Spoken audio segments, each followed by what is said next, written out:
Assalomu alaykum. Men bugun Excel dasturida oddiy jadvalni Smart jadvalga o'tkazishni ko'rsatib bermoqchiman. Buning uchun avval Excel dasturidan yangi varaq ochamiz yoki oddiy jadvalni Smart jadvalga o'tkazishni shunday ko'rsatsak ham bo'ladi. Men oddiy jadval yaratib qo'ygan edim. Buni Smart jadvalga o'tkazishni ko'rsatib beraman. Buning uchun avval yozgan jadvalimizdagi hammasini kursorga olishimiz kerak. Buning uchun birorta ham bo'shab qolib ketmasligi kerak, bo'lmasa Smart jadvalga o'tmay qoladi. Smart jadvalga o'tkazish uchun Главный bo'limidagi Formatировать как таблицу bo'limiga kirib, xohlagan ko'rinishimizdagi Smart jadvalni tanlashimiz mumkin. Bunda jadvalimiz ham chiroyli ko'rinishga ega bo'ladi. Smart jadvalni belgilab oldik. Bunda xohlaganimizcha o'zgartirishimiz mumkin. Ranglarini oddiy jadvaldan ko'ra Smart jadvalda ishlash osonroq kechadi. Men bu yerda asosan o'qituvchilarni nazarda olib yozdim. Bitta maktabda 40 ta 50 tagacha o'qituvchi ishlashi mumkin. Men misol qilib 5 ta o'qituvchini yozdim. Bu Smart jadvalga o'tkazganimizda, masalan, maktabga yangi o'qituvchi kelgan bo'lsa, yozib olamiz familiyasini.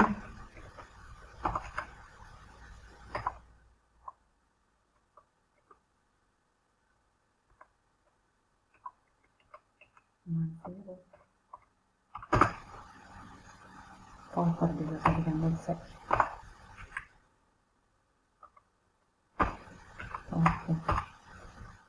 toifasini yozamiz. Buni ham ikkinchi toifa deb oladigan bo'lsak,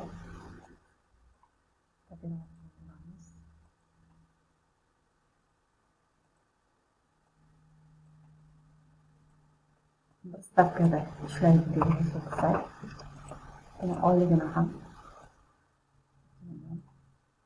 yog'ni Smart jadvalda o'zi chiqazib beradi. Bo'lmasa oddiy jadval bo'lgan holda buni yo burchagidan tortib qo'yishimiz kerak bo'ladi yoki formula yordamida chiqarishimiz kerak bo'ladi.